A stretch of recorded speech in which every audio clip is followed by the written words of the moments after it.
We are back again here at the HAK-Gmunden. My name is Markus Hemmetsberger and I'm the founder of Hoppelsoft. Some of you are now thinking, what the hell is Hoppelsoft? Hoppelsoft is a small startup company with 8 employees. I'm proud to be back with my employees, the lovely twins Tanya and Victoria Georgiev. Furthermore, our outside advisor Judith Blamberger should also be part of this special event, but she is unavailable today, so she's going to present her part next week. Thank you, ladies, we are hearing from you later. Hoppelsoft creates the revolution of the smartphone, a 4-in-1 device. It is a phone, a tablet, a laptop, and it has this incredible power which transforms it to a full Windows desktop PC. We are using the Continuum Code feature to show you this presentation. All of the power is coming from the thin and light device. Since the Hoppelsoft event on the 27th of January, we received a lot of feedback from our potential customers and of course from our investors. We considered our business strategy in detail and decided to do something different. Now I'm glad to announce that something big is in the air. Hoppelsoft is going international. It's so huge for us. It's incredible. To go international, there's a lot of knowledge necessary. Let us consider the topic which is called international management. International or global management is all about doing business beyond the border. The company's strategy looks at how to capture, create and deliver value. It adds the dynamics of location and requires the understanding and expanding of organizational capabilities. But what are the major motivations for going international? Why are we doing this? As Hoppelsoft's intention is to be as unique as possible, we want to build, exploit and defend our competitive capabilities. We should consider that these aspects depend on the international environment in which we expand. Based on data, we select in which countries we are going international. Important are population demographics, for example, age distribution, life expectancies, household size and urbanization. Furthermore, income plays an enormous role. Major points are the distribution of low, medium and high incomes, the gross domestic product per capita, the purchasing power parity. A tremendous aspect are the consumption patterns. Which parts of the income are spent on necessities and luxuries? Are the customers in the selected countries from the product saturated, or is there room to gain high sales? However, how do we get all this information? The internet is a powerful tool to receive a lot of data. We take a closer look to the following websites: OECD.org, CIA.government, Transparency.org, Europe.eu, Euromonitor.com and worldbank.org. There you will find the birth rates per 1,000 inhabitants, country groups by income, the quality of life index and so much more statistics. The next big thing are the strategic management steps. First, we should do a strategic analysis, which shows us the environment, resources, the vision, the mission and objectives. Then it leads to the strategic development, which contains options, rational selection, finding a strategic route, and considering strategy, structure and style. The last step is the strategy implementation. Key points are the 4 principles of strategy evaluation and selection, which are consistency. There should be no inconsistent goals and policies. The next is consonance. Hoppelsoft has to match with the environment. Furthermore, advantage. We must help create or maintain competitive advantage. And the last of the 4 principles is feasibility. We should be within the scope of the company's abilities and resources. However, we should not focus on one single strategy. We have to consider a lot of strategies to be protected against any troubles in our complex and modern world. Now, please welcome the CFO of Hoppelsoft, Tanya Georgiev, to show you what's next.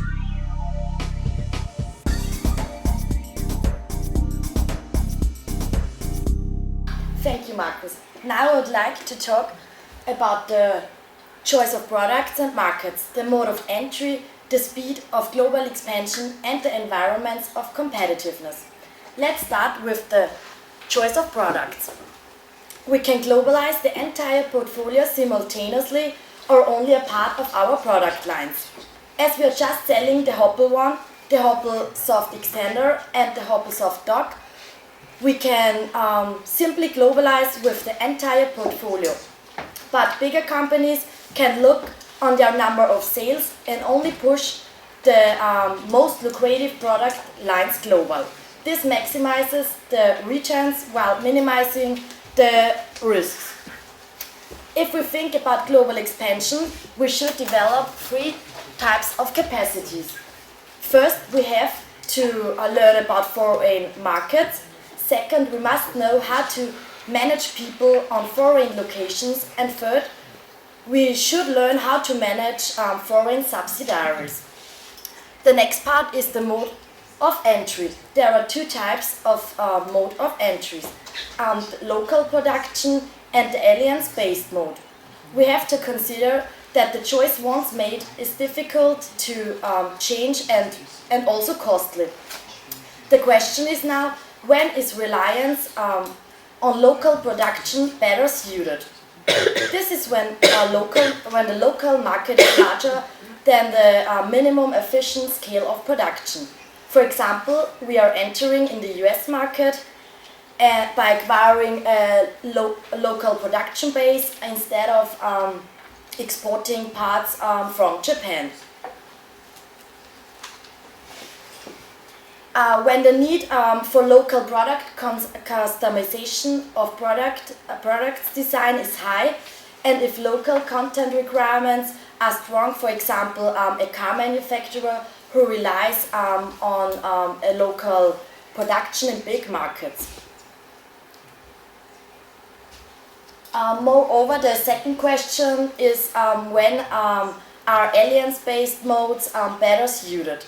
If physical, linguistic, and cultural distance between the home and host countries are high, the risk of asymmetric learning by the partner is low, and the company is short of capital. In addition, we have to transplant the corporate DNA. This means to integrate the core elements, practices and beliefs of Hoppelsoft's business model. If we achieve this goal, we can win the host country's customers and persist our competitors. The speed of global expansion is very difficult to figure out. Accelerated growth is more appropriate when it's easier for our competitors to replicate our recipe for success. Furthermore, the scale economics are extremely important, and if the management capacity to manage global operations is high. My last topic is about the environments of competitive, which is a really important part of international management. For that, I would like to explain you the PESTEL model. PESTEL analyze and monitor the external marketing environment, factors that have a big impact on an organization. As you can see, it contains a lot of aspects like environment, social, technological, legal, economic and political. Let us take a closer look to every part of the framework. First, there is environment. Are there any environmental protection standards or sustainability? The second one is social.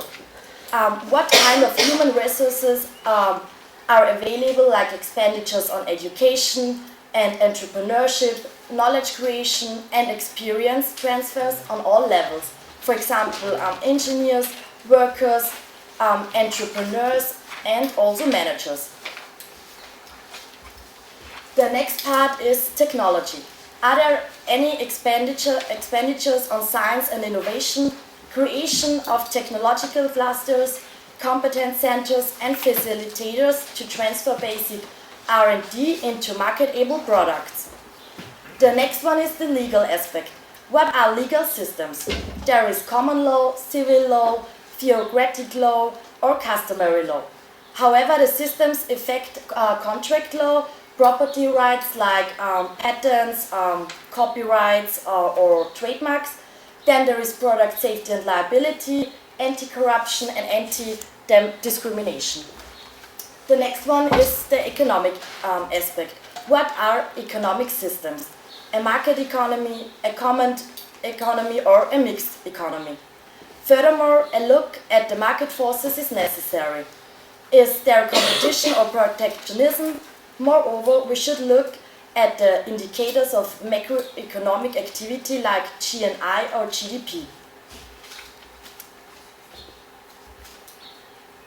And the last one is political. What are political systems?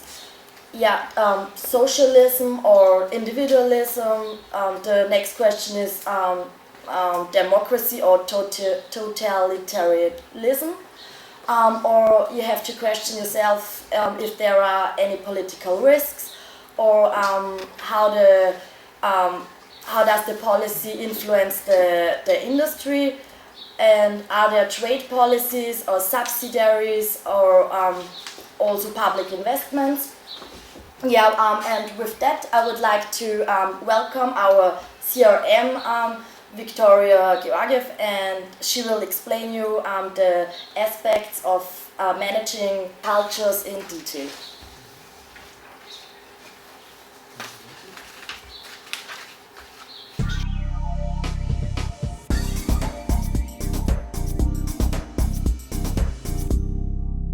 Thank you, Tanya. As you mentioned, I will give you an insight of the different cultural parts. First of all, you need a kind of national responsiveness. This means to understand the different consumer tastes in other markets. Moreover, there are two views on globalization. First, the parochialism, which is the tendency to see the world through one's eyes, and also perspectives, and the simplification, which is the process of exhibiting the same orientation towards different cultural groups. As you know from the intercultural course, there are a high and a low context. The high context cultures do have long-lasting relationships, implicit communication, loyalty to people of authority, a lot of spoken agreements, the focus on group development, and it's not easy for outsiders to gain entry. Examples therefore are Japan and Saudi Arabia. Low context cultures do have short-lasting relationships, explicit communication, the authority is diffused. There are a lot of written agreements, they focus on individual development, and for outsiders it is easier to join into the inner circle. Examples therefore is the USA. Now a closer look to some of the important international management countries and the different cultures. Starting with the USA. In America, everyone believes that the individual can influence the future. One idea can change the world. They believe that through hard work, they can accomplish their objectives. Furthermore, commitments should be honored. And the primary obligation of the employee is to go to the organization, and only the best qualified person gets the available position.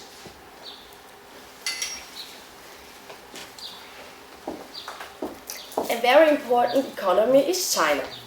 Doing business with China requires some special aspects to focus on trust and mutual connections.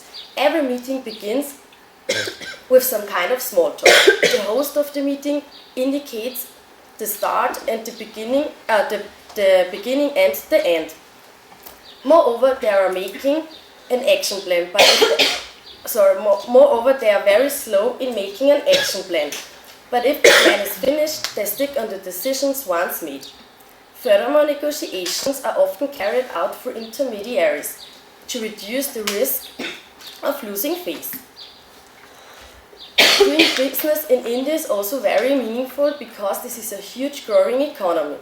For the Indian population, punctuality is very important. Never ask personal questions. Titles are necessary to be mentioned.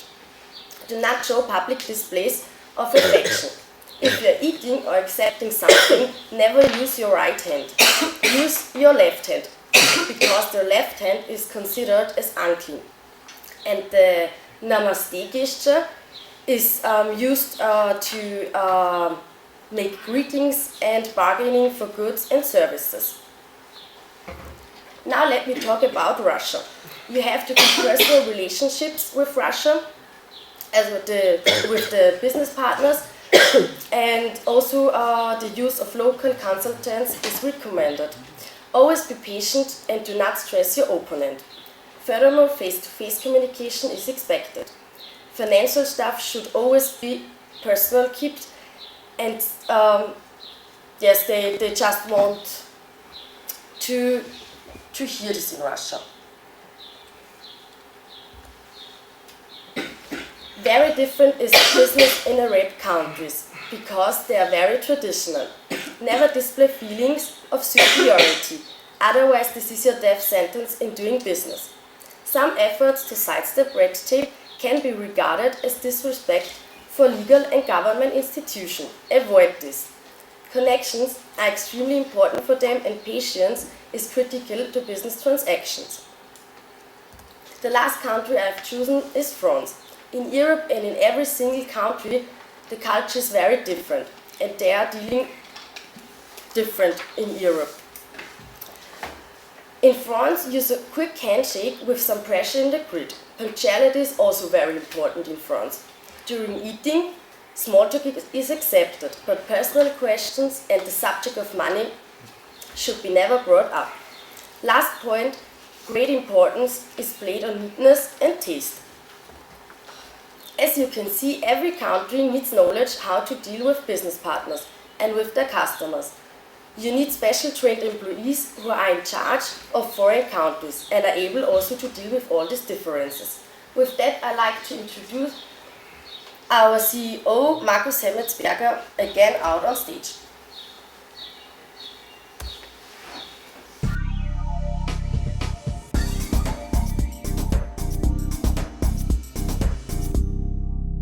Thanks, Victoria. International management gives us a lot of possibilities to expand our young company. However, everything must be considered in a very careful way. It's such a complex and comprehensive topic. We could talk about it for hours, and we will not be able to finish all important parts of international management. But it gives us enormous possibilities. If the business strategy succeeds, we are earning a lot of money and the company can grow. But if we fail, this would be the death of Hoppelsoft. So there's a lot of work to do for us in the next months. But we believe that the spirit of creativity lives in all of us. It compels us to move forward. What we create is more than just our work. It is coming from the bottom of our heart. It's our passion. Today, this is our last Hoppelsoft event here at the HAK-Gmunden. It was a pleasure to be with you. Thank you all very, very much. Thanks. Thank you.